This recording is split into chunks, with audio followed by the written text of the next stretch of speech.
Halo, Assalamualaikum warahmatullahi wabarakatuh. Perkenalkan nama saya Ulfatun Hasanah dari Fakultas Ekonomi dan Bisnis. Pada kesempatan ini saya akan menyampaikan hasil sebuah penelitian yang sangat menarik, yaitu berjudul Perspektif Global Terhadap Marketing Mix di Berbagai Ruang dan Waktu. Presentasi ini disusun berdasarkan jurnal ilmiah yang diterbitkan oleh Wichmann pada tahun 2022 di International Journal of Research in Marketing. Melalui jurnal ini, kita akan memahami bagaimana bauran pemasaran atau marketing mix mengalami transformasi besar akibat faktor-faktor global seperti kemajuan teknologi, perubahan sosial ekonomi, dan isu-isu lingkungan. Latar belakang MM atau marketing mix adalah kombinasi variabel pemasaran yang dapat dikendalikan untuk mencapai target pasar. Perubahan teknologi, sosial ekonomi, dan lingkungan telah mendisrupsi pola lama MM atau marketing mix. Tujuan jurnal menjelaskan evolusi MM dari segi siapa, apa, bagaimana, dan di mana, serta memperkirakan arah masa depan MM secara global. Marketing mix atau bauran pemasaran merupakan kombinasi variabel yang dikendalikan oleh perusahaan untuk mencapai target pasar. Elemen utamanya dikenal dengan 4P, produk, harga, tempat, dan promosi. Atau produk, price, place, and promotion. Jadi 4P ya. Namun, dalam beberapa dekade terakhir, dunia telah mengalami berbagai perubahan besar, seperti perkembangan teknologi digital, ketegangan geopolitik, serta kesadaran lingkungan yang meningkat. Perubahan ini tidak hanya memengaruhi cara perusahaan beroperasi, tetapi juga bagaimana strategi pemasaran mereka disusun dan dijalankan. Jurnal ini bertujuan untuk menjawab 4 pertanyaan kunci tentang marketing mix, yaitu siapa yang menjalankannya, apa saja elemennya, bagaimana ia diterapkan, dan di mana strategi ini dilaksanakan. Oke, di sini ada kerangka konseptual. Pada bagian baris pertama adalah penggerak global, yaitu teknologi, sosiopolitik, dan lingkungan. Di baris kedua adalah efek terhadap pemangku kepentingan, yaitu konsumen, perusahaan, dan regulator. Kemudian baris ketiga adalah evolusi MM, yaitu who atau siapa, what atau apa, how atau bagaimana, where, di mana. Dan pada baris yang keempat adalah masa depan MM, antara intensifikasi dan gerakan balik atau counter movement. Jadi, gambar ini menunjukkan kerangka konseptual utama yang disusun oleh para penulis jurnal. Di bagian atas kita melihat 3 pendorong utama perubahan global, kemajuan teknologi, perusahaan sosial ekonomi, dan geopolitik, serta perubahan lingkungan. Ketiga pendorong ini kemudian mengaruhi 3 pemangku kepentingan utama dalam pemasaran, yaitu sisi permintaan atau konsumen yang kini lebih berdaya dan menuntut, sisi penawaran atau perusahaan yang memiliki peluang dan alat baru untuk berinovasi, serta lembaga legislatif yang menerbitkan aturan dan kebijakan baru. Sorry. Akibat dari ketiga pendorong ini, marketing mix mengalami evolusi besar dalam 4 dimensi, yaitu dari siapa yang mengelola MM, dari elemen apa saja yang digunakan, bagaimana cara pelaksanaannya, hingga di mana MM tersebut diterapkan. Dan di bagian bawah kerangka ini juga menggambarkan bahwa masa depan MM, marketing mix, berada di antara 2 kutub, yaitu intensifikasi evolusi atau pergerakan balik seperti proteksionisme, dan penyederhanaan dan fokus lokal atau global. Oke, lanjut.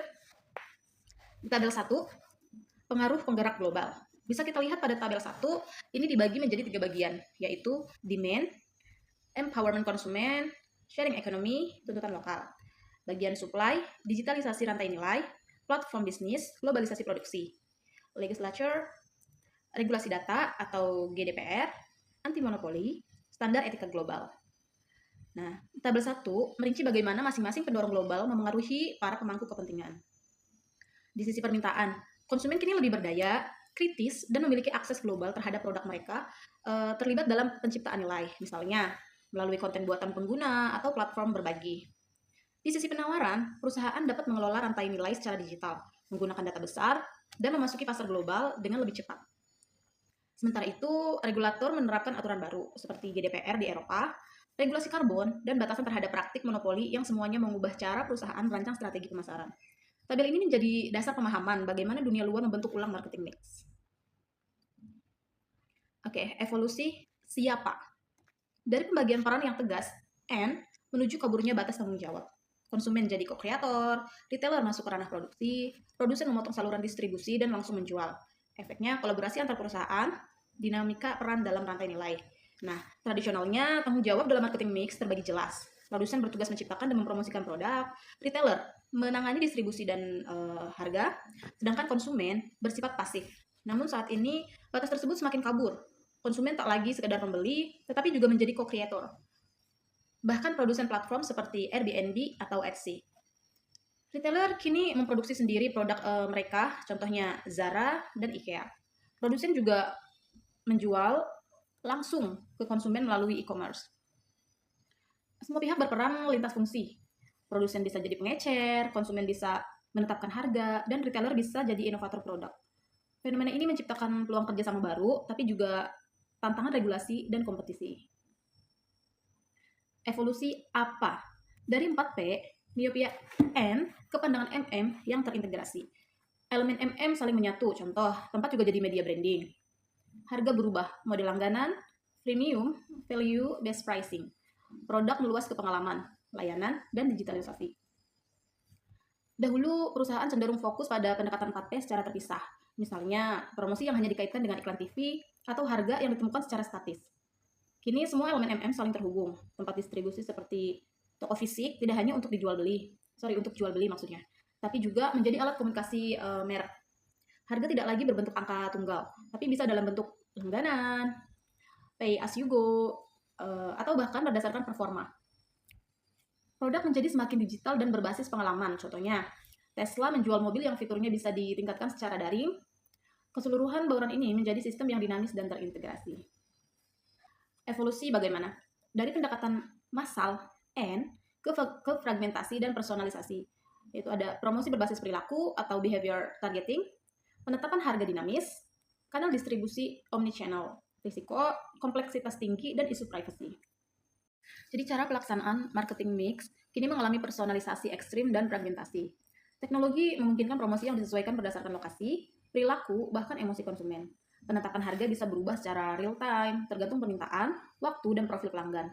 Kanal distribusi meluas ke multi-channel dan omni-channel, termasuk online, offline, mobile, dan social media. Namun, personalisasi ini menimbulkan tantangan, yaitu risiko bias, isu privacy, dan kompleksitas pengelolaan. Perusahaan dituntut untuk cermat dalam menyeimbangkan personalisasi dan etika. Kemudian slide berikutnya ada evolusi di mana. Dari fokus pasar maju, N, ke pengakuan pasar berkembang, itu negara berkembang tak lagi hanya produksi tapi inovasi. Kebutuhan adaptasi strategi MM sesuai budaya lokal meningkat. Perbedaan daya beli, regulasi, dan teknologi menjadi tantangan. Dulu pemasaran berpusat pada negara maju seperti Amerika Serikat dan Eropa. Namun kini pasar negara berkembang memainkan peran besar dalam konsumsi dan inovasi. Perusahaan multinasional tidak bisa lagi menggunakan satu strategi global, melainkan harus menyesuaikan produk, harga, dan promosi sesuai konteks lokal. Misalnya, strategi digital di India atau Indonesia berbeda jauh dibanding di Jerman. Perusahaan yang mampu memahami pasar lokal akan lebih berhasil dalam membangun kepercayaan dan loyalitas konsumen. Oke, di bagian slide berikutnya bisa kita lihat ya, tabel 2, ya ini juga. Kontingensi dan pertanyaan riset. Tabel 2 ini menyajikan faktor-faktor yang memengaruhi arah MM, misalnya budaya, regulasi, teknologi. Pertanyaan penelitian masa depan. Untuk konsumen adalah RQ1A. Untuk perusahaan RQ1B. Dan konteks lintas negara RQ1C. Tabel 2 ini merinci faktor-faktor kontingensi yang memengaruhi perkembangan MM di masa depan, serta serangkaian pertanyaan riset lanjutan. Pertanyaan ini terbagi dalam 3 kelompok, yaitu dampak bagi konsumen, implikasi bagi perusahaan, dan variasi lintas negara. Misalnya, bagaimana konsumen merespon MM yang kolaboratif, apa peran privacy dalam strategi harga, dan bagaimana strategi MM harus disesuaikan di negara berkembang. Nah, tabel ini menjadi panduan penting bagi akademisi dan praktisi dalam menjelajahi masa depan pemasaran. Oke, kesimpulan. MM tidak lagi statis, melainkan fleksibel, beragam, dan kontekstual. Terdapat kualitas perkembangan, kompleksitas versus kesederhanaan, dan kolaborasi versus proteksi. Penting bagi akademisi dan praktisi untuk menerapkan adaptive foresight dalam menghadapi masa depan MM. Jadi kesimpulannya, marketing mix saat ini berada di titik kritis. Ia telah berevolusi dari sistem sederhana menjadi alat strategis yang kompleks dan dinamis. Perusahaan harus mampu menavigasi antara kolaborasi dan proteksi, kompleksitas dan kesederhanaan, otomatisasi dan interaksi manusia, serta strategi lokal dan global. Jurnal ini memberikan wawasan yang komprehensif untuk menghadapi masa depan pemasaran, sekaligus memicu pertanyaan yang penting untuk riset lanjutan. Oke, sekian presentasi dari saya. Saya ucapkan terima kasih atas perhatian Anda dan semoga presentasi ini bermanfaat untuk memperkaya wawasan Anda dalam dunia pemasaran global. Wassalamualaikum warahmatullahi wabarakatuh.